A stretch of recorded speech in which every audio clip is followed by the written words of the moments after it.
Welcome back to Flow with Freddie. We're working with a chair today. I'm going to be guiding you through about a 45-minute chair yoga sequence. So of course, you will need yourself. You may need a couple of bricks. These might come in handy toward the latter end of the practice. But if you don't have bricks to hand, something of that size, of that ilk around your home will do. And of course your chair that doesn't have any arms. So a chair that is sturdy with no arms. So I would love for you to scoot a little bit further forward. I'm not leaning up against the backrest of the chair. Scooting the seat forward and really just planting the feet there down to the earth, spreading through the 10 toes. And we're thinking about this real connection that we have to the floor. So maybe you can rest the palms of the hands down onto the thighs, close the eyes down, and take your mind's eye to your big toe. So on the left and the right side, and you're almost landing that big toe down like a pebble in the sand. Can it sink? Can you watch as it melts down? And like that Mexican wave, you're just drawing the attention to the next toe on that chain, working your mind's eye out to the little pinky toes. Big toe, second toe, third, fourth, fifth. Sinking each one down like you're lying down a pebble in the sand. We think about architecture and maybe likening our practice, our bodies as this building, these building blocks. So we want to start with a really beautiful, strong foundation. And that is, of course, with how we ground ourselves. So picking up your 10 toes and really pressing into the ball of the foot, that padding of the foot. Can you splay the toes, spread them? You can even take your gaze down there and then just land the toes. So we're lifting the toes as you inhale. Exhale, land the toes. Inhale to lift, exhale to lower. And while you're doing this, just finding this beautiful length through the spine. Inhale to lift, exhale to lower. Inhale, lift, exhale to lower. And the aim of the practice today is to really build more integrity and more awareness to this plumb line, to this central line of the body. We'll find this greater range of mobility that is wonderfully soft in our movements, but also really supportive. So now, taking on that Mexican wave, lift all 10 toes, start from the little pinky toes. Can you work your way down the chain of the toes, the big toes being the last to land? We lift, little pinky toes, work it down to the big toe, lift all the toes, pressing down from the little toes down to the big toe. One more time. And then you're just going to lift the heels, lower the heels, inhale to lift, exhale to lower. Inhale to lift, exhale to lower for 3 and 2 and 1. Extending your right leg out long and pulling the toes back, and you could even have your hand just feeling the front of that thigh. It's quite a challenge to keep this lifted in this way. We're really firing up that quad, the front of that leg. You could have your hands just dangling, arms dangling. And then I want you to point and flex, point and flex. Keep that integrity of the spine. Think lifting up through the crown of the head, grounding down into those 2 sit bones. Point and flex, and then bring that foot down. And we're going to do the same. So really finding this drawing back of that thigh bone into the hip socket. And then you're pointing and flexing. Point for 7 and 6. Think about a hand hovering just over the crown of your head. Have you slumped? Are you leaning onto that backrest? 2 and 1. Bring the foot down, and now we're just going to bring it into some stirs. You could hammock behind the thigh for a little extra support, but if you can, straighten the leg. That's it. Make sure you've gone both ways. Plant that foot down, other side. Either with that straight leg, really drawing the navel back to the spine, or if you need that little way of support, you could hammock the hands holding underneath the thigh. Last one here, just engaging the core to support the spine. Lovely. We're hugging that right knee into the chest, so you will have to be at the edge of the seat here. Take a breath. Cross the right ankle over that left knee. So we're just above the knee and you're pulling back these right toes. Could you take a little bit of pressure to the outer right knee or the right thigh there? Leaning forward, hinging from the hips. So the back stays long and the spine stays fairly straight here. Hinging from the hips. 2 breaths.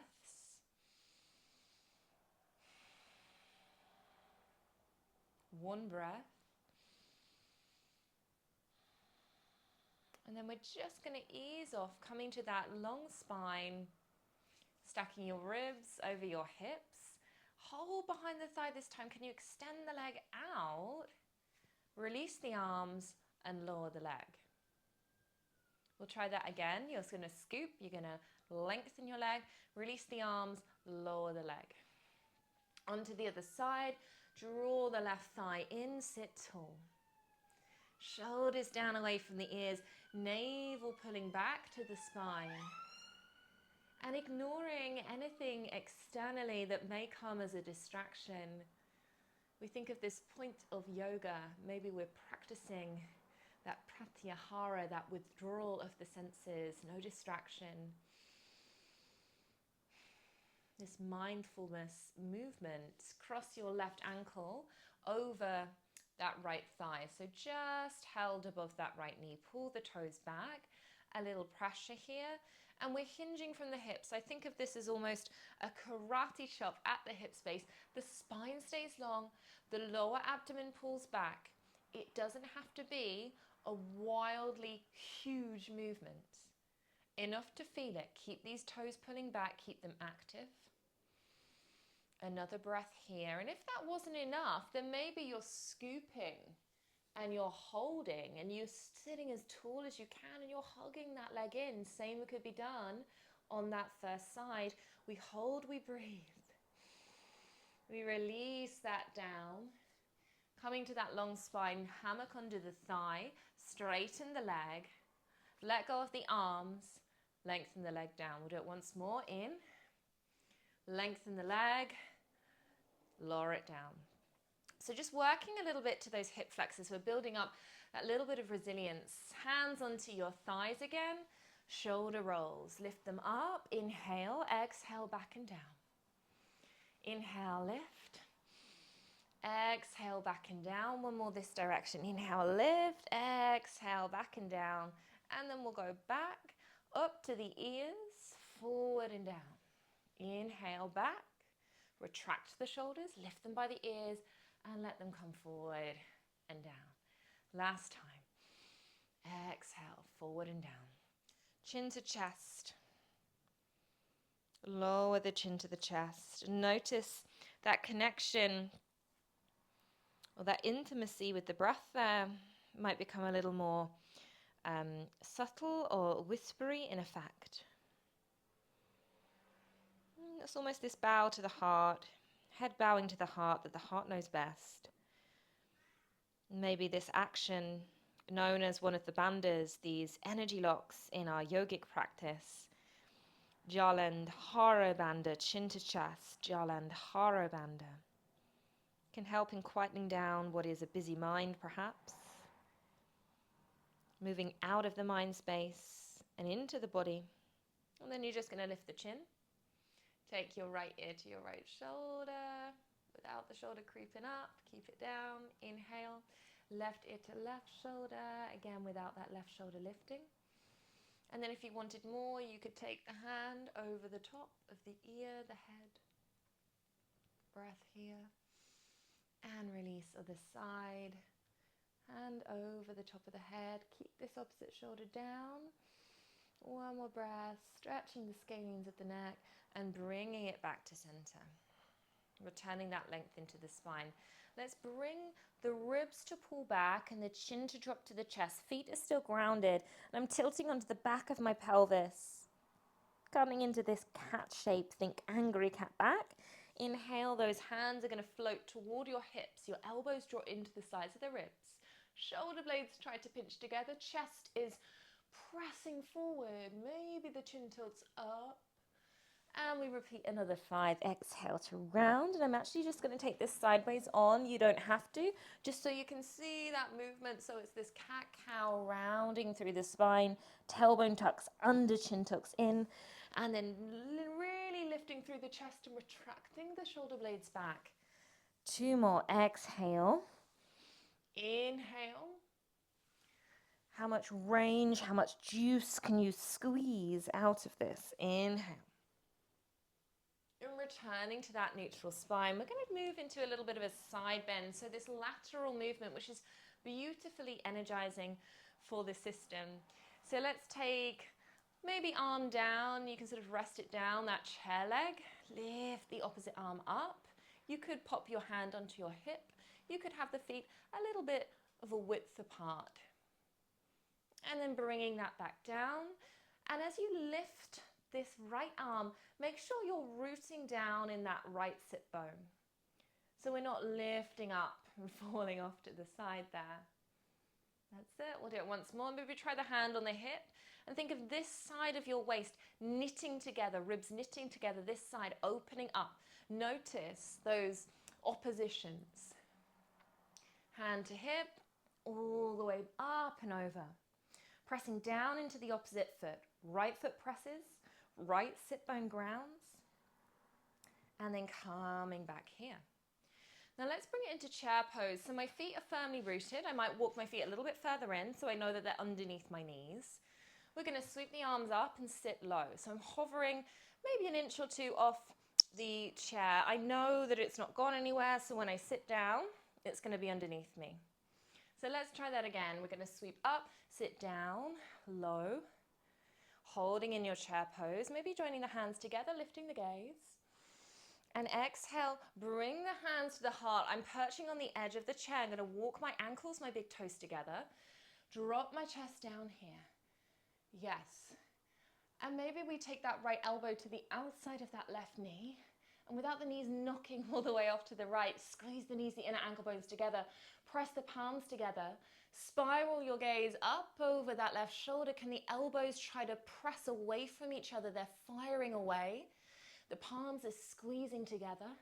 We're dropping through this right shoulder and scooping the navel back to center here. And we're going to sweep the arms up, come into that Utkatasana, that chair pose. Holding here, sitting down onto the chair there.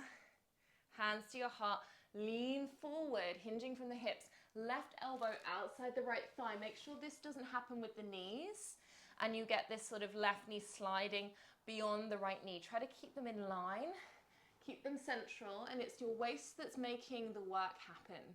So we're twisting from the waist.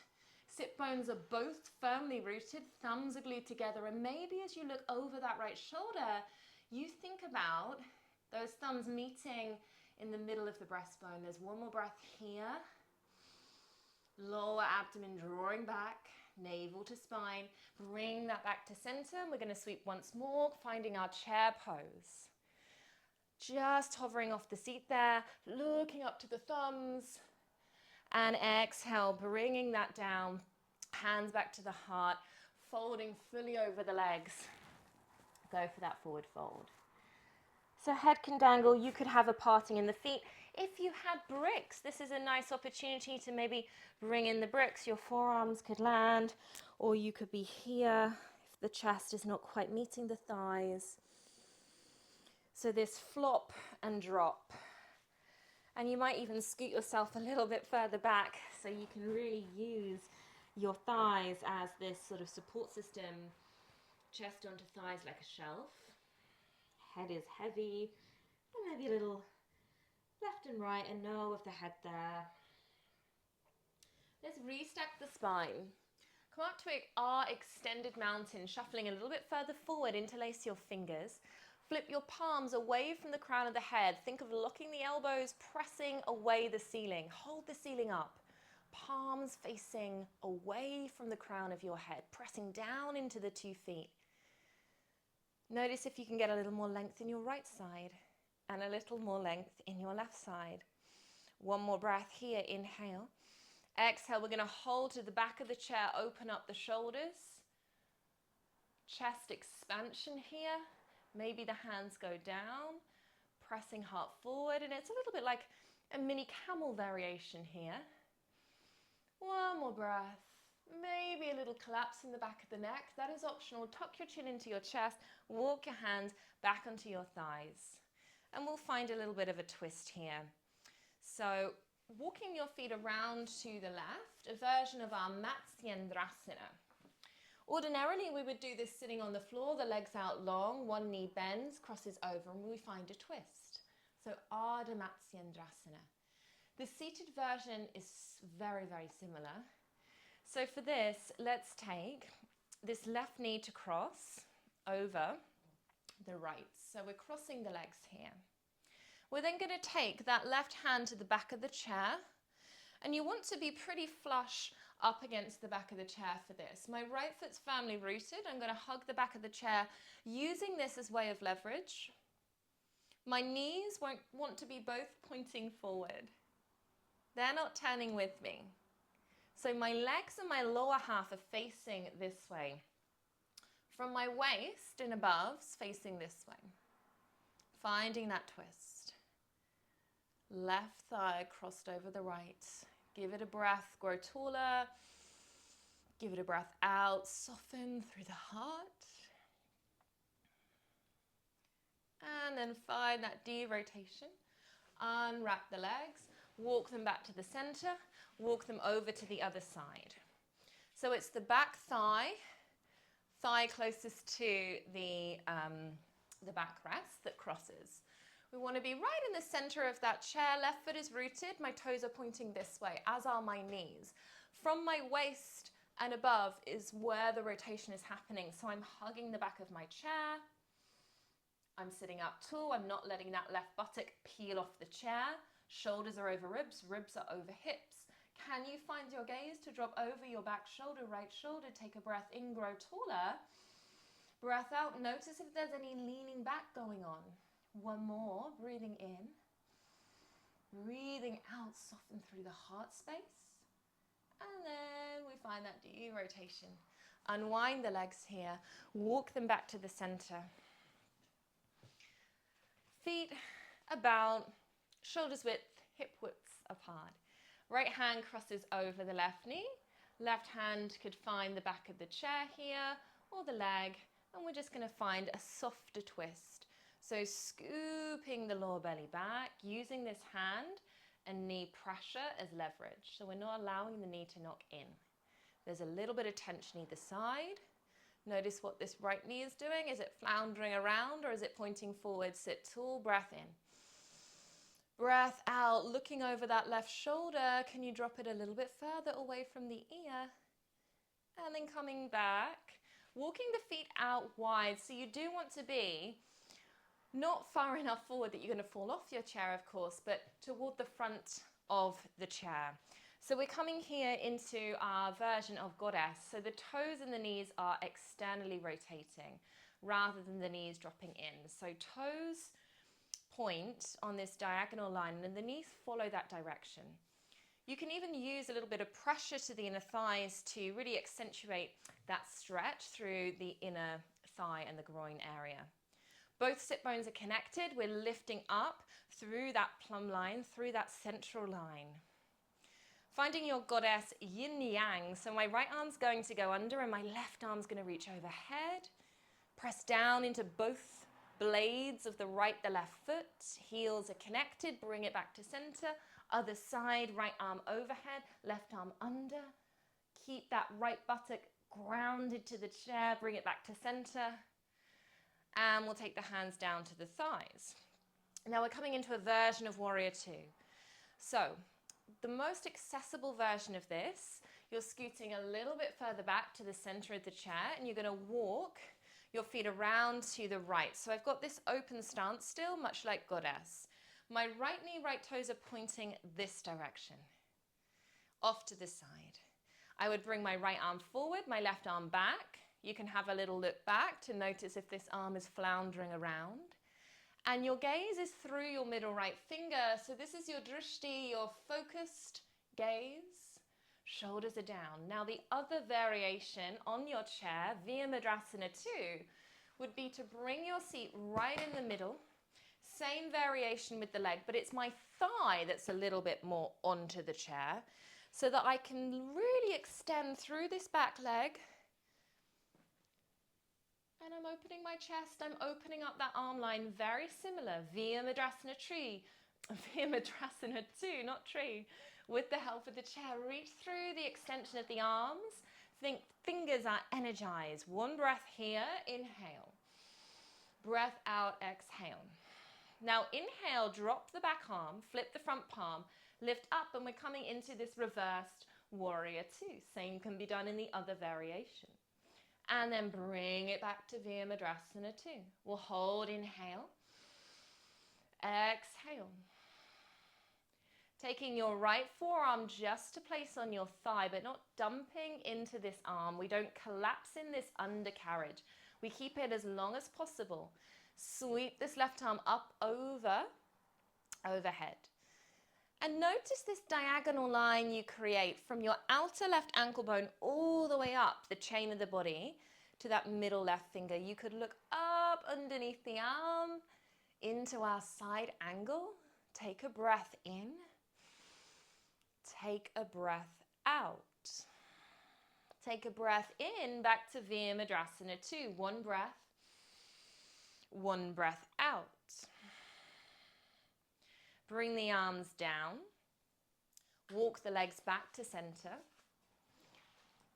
Coming to fold over your legs here. You may well like a brick. You're going to bring your right hand onto that brick. Keep the knees together. Reach the left arm up. Look up to the fingers. Scoop the belly back. One breath. As you breathe out, switch the hands, so left hand down to brick, but it could be down to the floor. You're going to reach up with the right arm. Breath in. One more. Exhale, find that fold. Let the head drop. And maybe it's a nod, like a nodding dog, yes, or a shake, no. And then we're going to roll up the spine. Taking some let go breaths. Bring your arms out to T-shape. Bring your right arm to make an X beneath your left arm. Bend at the elbows, wrap the forearms, wrap the wrists. Left foot stays connected to the earth. Right thigh wraps over the top, and you can either squeeze your shins together or tuck top of that right foot behind the left calf muscle. Think of everything squeezing to the midline. We're in our chair variation of eagle. Elbows are pressing away from your heart space. Fingers are lifting tall. Find that little biting point in the shoulders. It might become very hot very quickly. Think about your two sit bones. Is there equal weight in the right and the left? Could the fingers rise that little bit taller? Maybe the gaze lifts as well. One more breath. Exhale, bring the elbows in, find the elbows to dive near the navel, maybe the chin can tuck in, and then reach the arms forward, release the arms, give them a shake, unwrap the legs, and we'll take to that Virmadrasana 2 on the second side. Virmadrasana 2 on the second side. So finding here your twist first, we're going to take that left hand to the outside of the right knee. The right hand behind us, both feet are grounded. Lifting through the chest, imagine that the collarbones are smiling. As you turn your head backwards, maybe you're just aware of what this right knee might be doing, what this left knee might be doing. Are they tracking over the toes? And as you breathe out, could you guide your right shoulder away from your right ear? We'll hold here another breath. Breath in. Breath out. Notice if your face is really tight. Are you serious? Could you loosen your teeth, unclench the jaw? And then finding that deep rotation, maybe a little shrug of the shoulders. Version 1 of your warrior 2 would be here. Version 2 of your warrior 2, version 1. Version 2, you want to just shift your seat a little bit further back so you've actually got this sort of hammocking effect of the thigh onto the chair. So this leg wants to be free.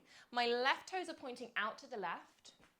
My right leg stepping back, and I'm really supported. I'm really held by the chair. I want my ribs over my hips. I don't want to be doing this. Ribs over hips, shoulders over ribs. Reach the arms in both directions. Check out what this back arm is doing. Is it behind you? Is it floundering about? Energy and intention through that left middle finger. We'll take a breath in, Virmadrasana 2. Breath out. Breath in, drop your back arm, flip your front palm, reverse your warrior.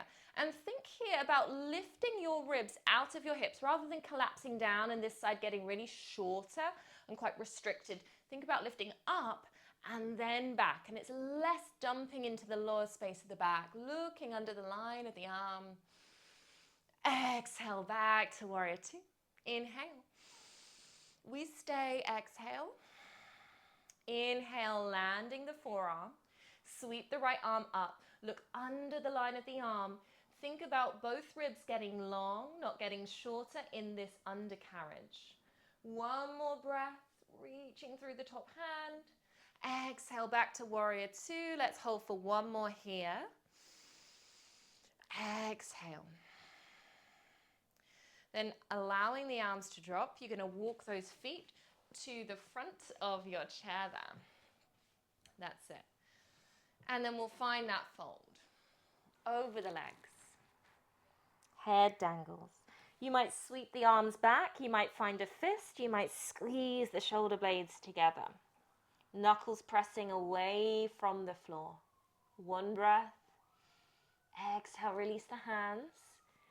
Restacking your spine there. And then turning to one side, I would suggest with your bricks. Making sure you're not too far on the edge of your chair that you're going to fall off and it scoots away from behind you. Yeah, so you want to be on your chair enough. We come into a version of our single leg forward fold, Janu Shushasana. So I encourage you to lengthen your back leg, right leg, pull your toes back, and keep this groundedness through the left foot. Now walk your bricks forward. I have mine on their highest height. Keep long in your spine. Keep actively pulling your right toes toward your right nose. Your right toes toward your right nose, toward your nose. That's new. You might bring your bricks down a level. You might walk them forward a little bit. Keep lengthening through your spine. Could you allow the chest to lower? Holding here, one breath. Exhale, lower. And then restack the spine. That might mean just walking the bricks a little bit closer to you so you can bend the knee. And you could stay this side or you could turn to the other side. I'm just going to simply extend my left leg. Right foot is rooted. I've got my foot tracking underneath my knee. And then I'm going to walk my bricks forward. Keep these toes pulling back to the eyes or to your nose. Lengthen on the inhale. Exhale, deepen. 2 more. Inhale, lengthen. Exhale, deepen. Inhale to lengthen. Exhale to deepen. And then walking your chest, your bricks back, bending into that left knee. And then we're actually going to come up off the chair. So I would come to one side, bring your hands down onto the chair, walk your feet back, soften through your knees. If your heels can be down, allow that to happen and just open up the armpit line. Stretching out the spine. You could walk further back if you wanted to. Maybe the head goes down. 2 breaths. 1 breath. Looking forward here. Soften your knees. Walk your feet back toward your chair. And then we're going to come to our Shavasana. So you could find yourself a pillow. I'm going to take my legs onto my chair. So finding your calf muscles onto your chair, lying yourself all the way down and just bringing the arms away from your body. So the legs have this wonderful experience here, this quality of lightness, which can be really appreciated, having been quite grounded down. They bear the weights of our whole body for the majority of the day, right? So a little opportunity just to allow them to offload that weight, to feel a little more free. And maybe you're noticing as you close your eyes, the fingers furling into the palm of the hands. Maybe the tongue just relaxes in the mouth.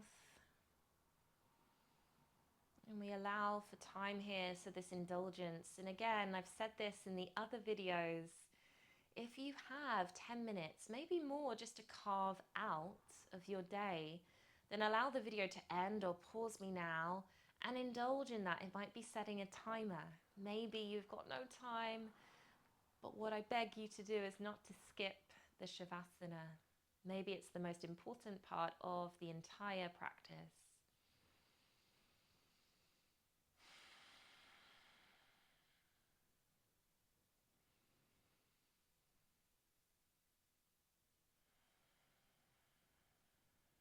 Breathing strong and long. But if your first breath, your second breath, your third breath, your fourth breath, if they're different lengths, maybe they've got a different quality attached to them, that doesn't matter. Think less control, more surrender. So just allowing the breath to land in the body, however it needs to land. Releasing a sense of control here and really melting into what is.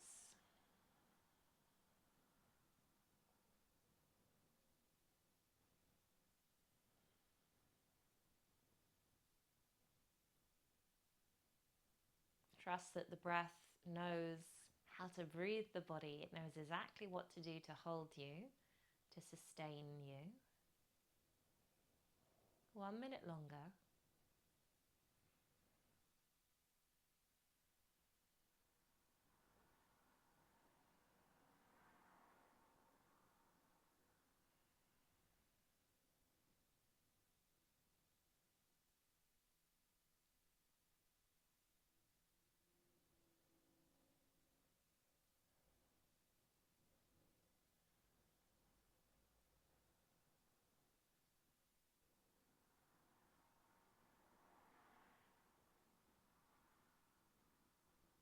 And then you might just start to increase the length of your breath, so more awareness to that rise and fall of the belly, rise and fall of the chest. Wiggle the toes, move the fingers. And maybe you draw the legs in toward you. You might have a little roll side to side or a little circle of the knees. And then I would roll to one side, just being careful there, and take your time landing to your preferred side. And then when you're ready, coming up to seated. And that might be that you lean yourself against a wall. You might perch yourself onto a brick. And just sitting with that lovely spine, joining the hands, bowing the head. Namaste. Thank you for joining. See you soon.